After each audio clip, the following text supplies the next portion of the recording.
결혼 전에는 얼마나 저한테 잘했는지 주변 사람들이며 저희 친정엄마까지 남편 같은 사람 놓치면 안 된다고 하더라고요. 심지어 시어머니가 저를 너무나 예뻐해 주셔서 그런 집에 시집 가는 건 행운이라 생각하며 결혼을 결심했습니다. 그런데 그런 두 사람이 신혼여행을 다녀오자마자 태도가 싹 바뀌어 버리더라고요.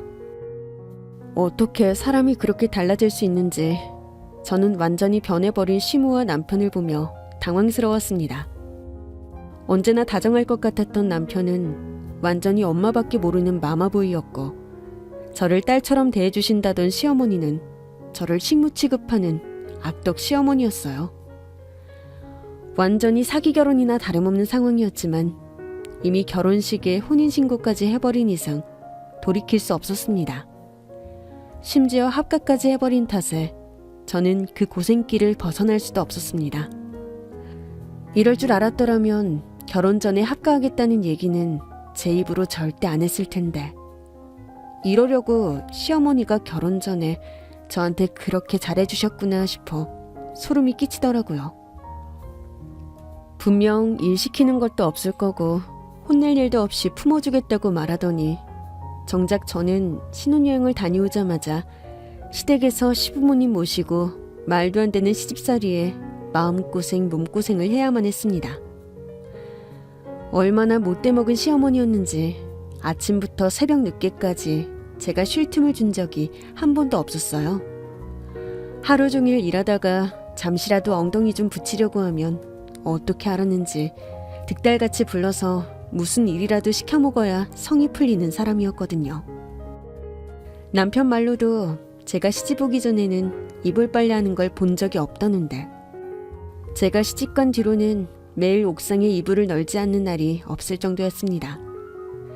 그렇게 픽 하면 이불 빨아라, 커튼 빨아라 해서 세탁기에 들어가지도 않는 것들을 욕조에 넣고 빨래를 해야 했는데, 몇 번 하다 보니 저도 잔소리 듣기 싫어서 알아서 미리미리 해놓게 되었어요. 한가할 때 먼저 때를 불려놓고 빨면 좀 편하니까 식히기 전에 해놨거든요. 그랬더니 무슨 꼬투리가 잡고 싶은지 바로 며칠 전에 빨아 걸어놓은 커튼을 도로 떼어서 다시 빨래를 시키면서 사람 일을 여러 번 시키고 부려먹기 바빴습니다. 일부러 그러시는 게 뻔히 보였지만 한번 대들기라도 하면 사람을 못 잡아먹을 정도로 난리를 부리다 보니 저는 그게 더 무서워서 시어머니 앞에서 제대로 대꾸도 할 수 없었죠. 그렇게 하루 종일 쓸고 닦고 먼지 한 올 없을 정도로 청소를 하고 나면 저는 식구들 식사를 챙기느라 또 하루 종일 분주해야 했습니다. 반찬 같은 건 일주일에 한 번씩 해놓고 꺼내 먹으면 일하는 사람이 좀 편할 텐데 그럴 수도 없었어요. 남편이나 시무나 둘 다 입맛 까다롭기가 좀 심했는지 시어머니는 제가 반찬을 해두는 꼴을 보지 못하더라고요. 반찬은 매 끼니마다 다른 반찬을 내어놓아야 했고 최소 5첩 반상에 국과 메인 요리를 따로 내어야 했습니다. 저녁 한 끼를 그렇게 먹어도 힘들어 죽을 것 같은데 하루 세 끼를 그렇게 내놓으라고 하고, 심지어 냉장고에 한번 들어간 음식은 다시는 안 먹는다며 상을 뒤엎기도 할 정도로 성격이 고약한 양반이었거든요. 밥 한 끼 그냥 좀 먹으면 어떻다고 그러는지, 심지어는 두고두고 먹어야 할 장조림조차도 매번 조금씩 만들어 놓으라고 시켜서 덕분에 한여름에 하루 종일 불 앞에 서 있다가 어지럼증에 쓰러지기까지 했을 정도였습니다.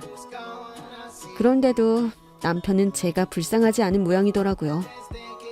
하나뿐인 마누라가 힘들어 죽는다고 하는데도 남편이라는 놈은 관심 하나 없고, 시어머니가 이유 없이 대놓고 저를 괴롭히는 걸 뻔히 알면서도 모든 게 제가 잘 못하는 탓이라고 했죠.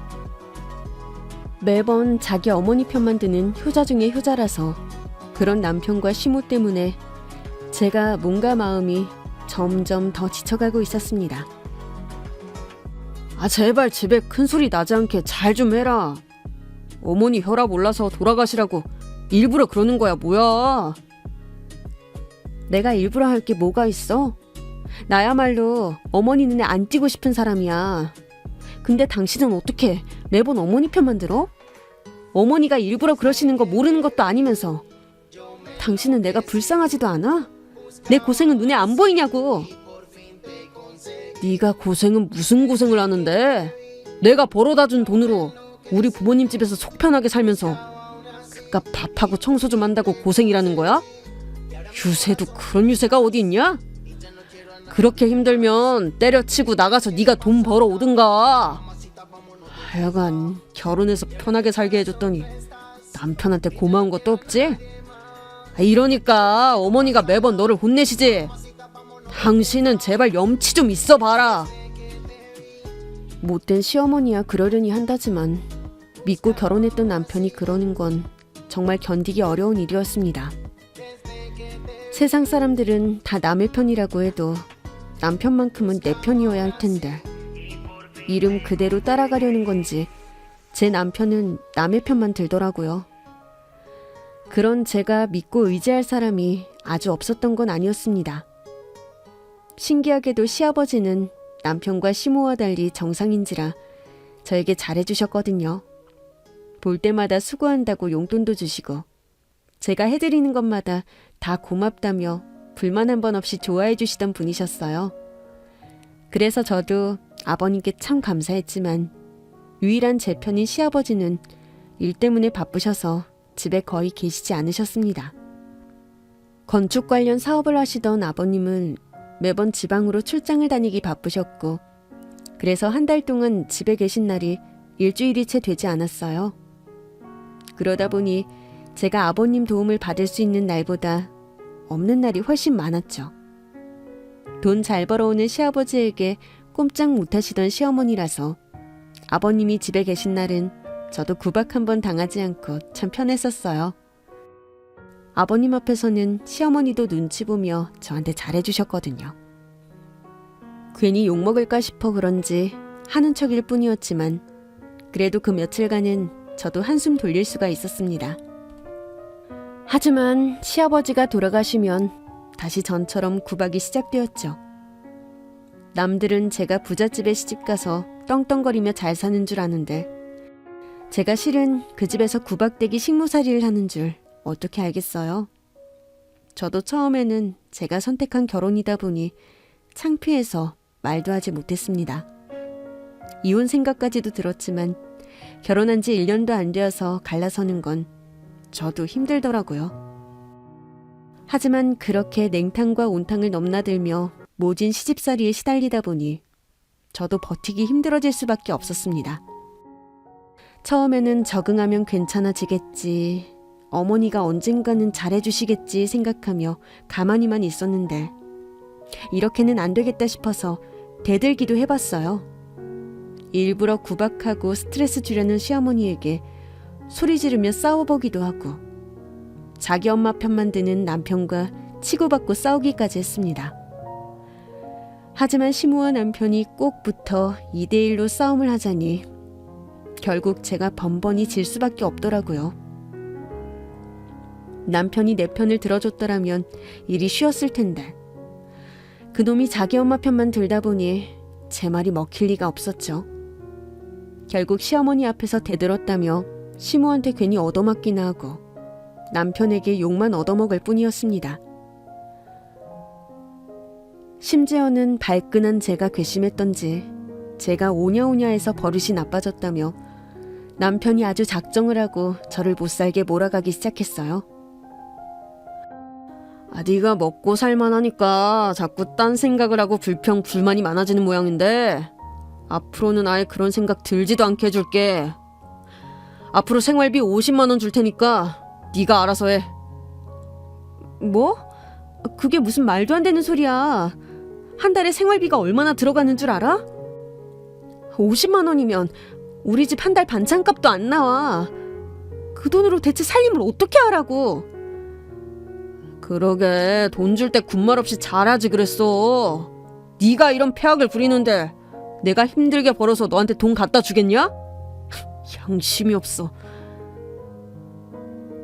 지금 내가 어머니한테 대들었다고 이러는 거야? 그럼 당신은 내가 무슨 모욕을 당하고 구박을 당하던 그냥 참아야 한단 말이야? 시집살이도 정도가 있지. 내가 뭘 그렇게 잘못했다고 이런 취급을 받아야 해? 당신도 정말 너무하는 거 아니야? 지금도 봐봐. 반성하는 거 하나 없이 엄마 탓만 하고 있네. 며느리가 시집와서 살림하는 게 당연한 거지. 당연한 걸 가지고 못하겠다 싫다 헛소리를 하니까 우리 엄마도 열받아서 그러시는 거 아니야? 그러게 내가 고분고분하게 잘하라고 안 했어? 결혼한 지 몇 달이나 됐다고 빠져가지고. 아무튼 나는 너한테 더 이상 돈 더 못 주니까 알아서 해. 그래도 남편이 결혼하고 한 서너 달은 매달 100만 원씩 생활비를 줬어요. 사실 그것도 4인 식구 생활비로 쓰기에 넉넉한 건 아니었습니다.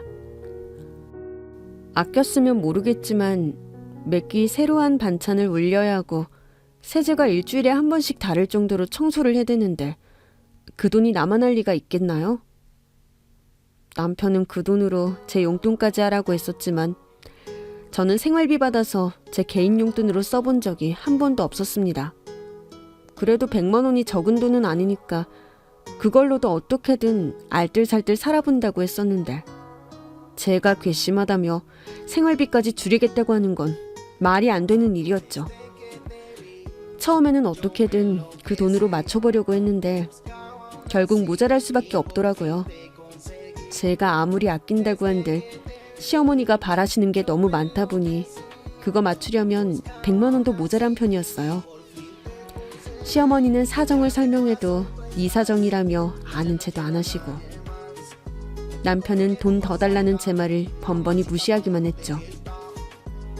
결국 얇은 주머니 사정에 고통받던 제가 남편에게 따져 묻기라도 하면 마마보이인 남편은 매번 자기 엄마한테 쪼르르 달려가서 일러 바치곤 했습니다. 그럼 시어머니는 또 저를 혼내고 그 바람에 머리채를 잡힌 적도 있었어요. 뭐? 돈이 모자라? 대체 살림을 어떻게 살길래 매번 돈 타령이야? 어머니, 그 돈으로는 정말 부족해요. 제가 몇 끼 새로 차리는데 그 돈으로 어떻게 살림을 해요? 그거야 네가 알아서 잘할 일이지. 네가 지금 그 돈 아쉽다고 할 군번이니? 네가 얼마나 사치스럽게 돈을 써댔으면 우리 아들이 그래. 엄마 말 들었지? 엄마, 제가 저런다니까. 대체 집에서 뭘 배워왔으면 돈 아까운 줄 모르고 펑펑 쓰는지. 자기가 잘못한 걸 모르더라고. 내가 돈 번다고 얼마나 고생을 하는데. 아니 저년이 너한테 그랬어? 야, 너 우리 아들이 힘들게 버는 돈 흥청망청 쓰니? 어디 10원 한 푼 못 벌어오는 년이 주면 주는 대로 받을 것이지 무슨 말이 많아. 안 되겠다. 앞으로 한 달 생활비 10만 원 줄 테니까 부족하면 모자란 돈은 네가 벌어서 쓰던지 네 능력껏 살림 꾸리던지 알아서 해라. 남편도 진짜 못돼 처먹었구나 싶은데 시무는 한 수 위였어요. 10만 원을 누구 코에 어떻게 붙이라는 건지. 저더러 모자란 돈을 알아서 메꾸라고 하는 겁니다. 두 사람 다 자꾸 제 탓만 하는데 정작 저는 내가 뭘 그렇게 잘못했나 싶었어요. 이런 집에 이런 인간들인지 모르고 시집 온 게 잘못이라면 잘못이지만 그렇다고 그 고생을 계속 견딜 자신이 없었어요. 그렇게 매일 후회의 눈물로 베개를 적시다 못한 저는 결국 이혼이라도 해야겠다 싶어 친정엄마에게 찾아갈 수밖에 없었습니다. 이혼을 하면 친정으로 돌아가야 할 테니 엄마에게 도움을 구하고 싶었거든요. 엄마, 나 시댁살이 너무 힘들어. 어머니는 매번 나 구박만 하시고 남편은 어머니 편만 들고 내가 열심히 하는데도 알아주는 사람 하나 없이 너무 괴로워. 내가 며느리라는 이유로 대체 어디까지 참아야 해? 시집살이가 원래 다 그런 거지. 그럼 너는 그런 각오도 안 하고 간 거야? 그때는 어머니가 딸처럼 잘해주신다고 하니까 그 말만 믿었지. 근데 결혼해보니까 완전히 속았어.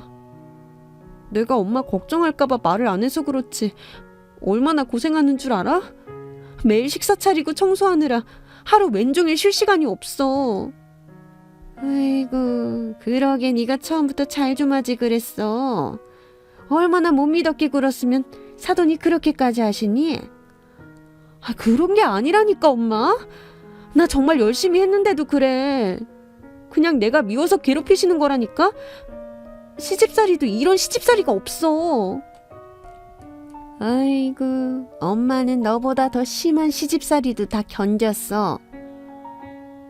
그렇다고 네가 개울가에서 찬물에 빨래를 하니? 새벽 일찍 일어나서 소 여물을 쏘봤니? 아니면 뭐 아픈 시할머니 병수발이나 들어봤어?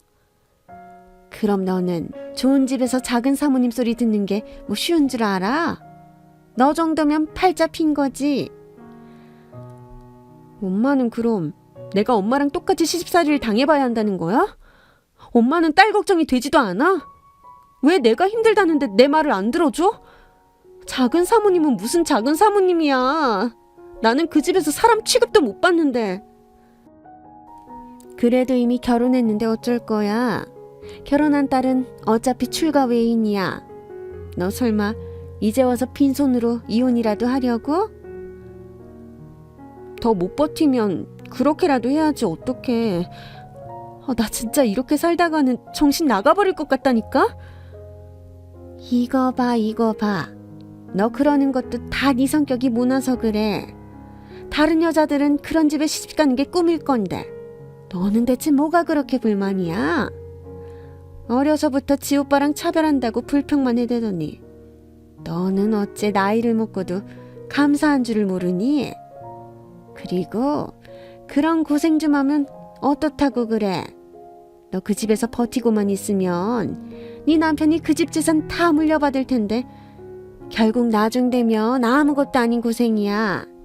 네가 이대로 이혼하면 빈털털이 이혼녀밖에 더 되니? 그러니까 괜히 이혼녀 딱지 붙어서 친정에 빌붙을 생각 말고 죽어도 시댁 귀신으로 죽어. 그래도 친정엄마는 제 편이 되어주지 않으실까 기대를 했는데 제 기대와 달리 엄마는 너무나 매정하게 제 손을 뿌리치셨습니다. 대체 언제적 이야기를 하시는 건지 살아도 죽어도 시댁에서 일해야 하는 거라는 구닥다리 소리를 하셨습니다. 제가 어떤 수모를 당하는지 들으시고도 당연한 거라며 저를 모른 척 하시더라고요. 이혼을 하게 되더라도 친정도움 받을 생각은 말라는 말에 결국 저는 길에 나앉게 될까 겁이 나서라도 이혼 결심을 쉽게 내릴 수가 없었습니다. 어떻게 친정엄마까지 내 편은 아무도 없는 건지. 그때는 정말 죽고 싶은 마음뿐이었어요. 그래도 어쩌겠나요. 친정엄마 말대로 제가 선택한 결혼이었고 속은 것도 저인 것을. 결국 돈 한 푼 없이 이혼도 못할 바에는 어떻게든 버텨보자 생각하며 저는 어떻게든 그 지옥을 버티려 노력했습니다. 생활비 안 주는 남편에 여전히 구박하는 시모를 견디다가 제가 스스로 뭐라도 해봐야겠다 싶어서 아르바이트를 시작하게 되었어요.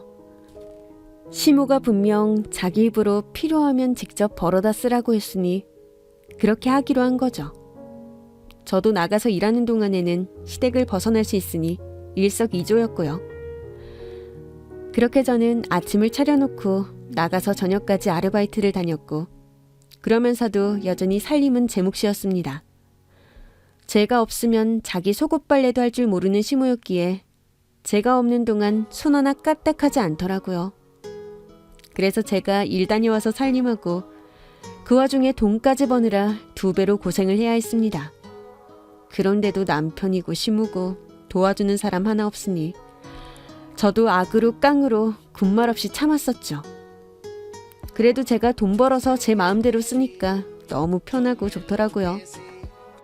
그런데 시모는 그게 마음에 들지 않는지 제가 아르바이트 마저 못하게 깽판을 놓더라고요. 너 그 옷 뭐냐? 새로 샀냐? 그냥 10,000원짜리 싸구려 해요. 일하러 나갈 때 입을 게 없어서 제가 번 돈으로 샀어요. 남편 돈 안 건드렸으니까 걱정하지 마세요. 말하는 꼬락선이 봐라. 니까짓 게 얼마를 번다고 내 앞에서 유세를 떨어. 내가 그동안 네가 밥값은 한다 싶어 두고 보려고 했더니 또 기어오르고 있네. 안 되겠어. 너 앞으로 장 보는 시간 포함해서 하루 외출 3시간 이상 하면 죽을 줄 알아. 집 비운 지 3시간 넘어가면 아주 영영 못 들어오게 쫓아낼 테니까 그렇게 알고 눈치껏 해. 대체 뭐가 마음에 안 들어서 그러는지 몰라도 그냥 제가 편히 지내는 게 다 꼴사나웠던 모양이에요. 결국 저는 협박을 하는 시모 때문에 제대로 된 알바도 할 수 없었고 어쩔 수 없이 집 근처에서 전단지를 돌리는 아르바이트와 짧게 2-시간 하는 단기 가사 도우미 일을 하게 되었습니다. 배운 게 도둑질이라고 결혼하고서는 변변한 직장도 없이 시댁살이 하느라 집안일만 하다 보니 제가 할 만한 일도 결국 남의 집 살림밖에 없더라고요. 그런 상황이 너무나 속상하고 가슴 아팠지만 저는 어떻게든 살아가기 위해 버티기 위해 노력하고 있던 중이었습니다. 그렇게 어떻게든 살아가던 도중 저는 같은 건물에 지내고 있는 이웃집으로 가사 일을 하러 가게 되었습니다. 저희 집 바로 위층에 홀어머니를 모시고 사는 노처녀 아가씨가 있었는데 같은 건물을 살다 보니 오며 가며 인사를 하던 사이였어요. 저보다 몇 살 더 많은 40대 초반이었는데 잘 나가는 대기업 다니면서 바쁘게 살던 분이었죠.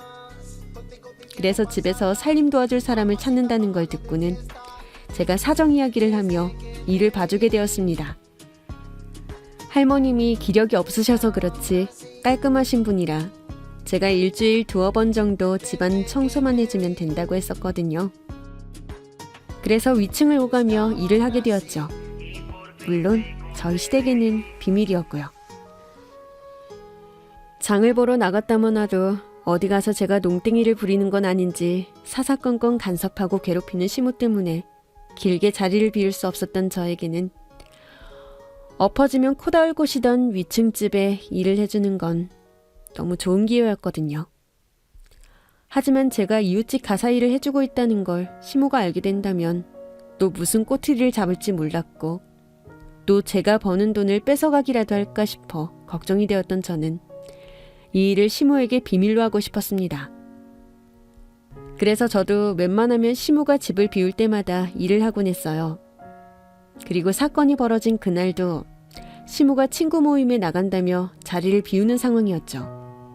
그렇게 시모가 집을 나가고 저도 곧 위층에 일을 하러 나가려고 했습니다. 나 우리 개모임 친구들 만나러 다녀올 거니까 그때까지 내가 시킨 거 다 해놓고 있어. 알겠어? 예, 그럼요. 어머니는 걱정 말고 얼른 다녀오세요. 너 왜 기분이 좋아 보이냐? 너 설마 나 없는 사이에 헛짓거리 하려는 건 아니지? 그럴 리가요. 저 보통 때랑 똑같은 기분이에요.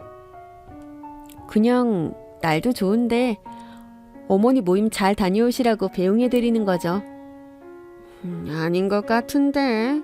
내가 널 하루 이틀 보는 것도 아니고 맨날 죽상을 하고 있어서 보는 사람도 기분 나쁘게 하던 년이 갑자기 날 배웅한다고 웃고 있다고?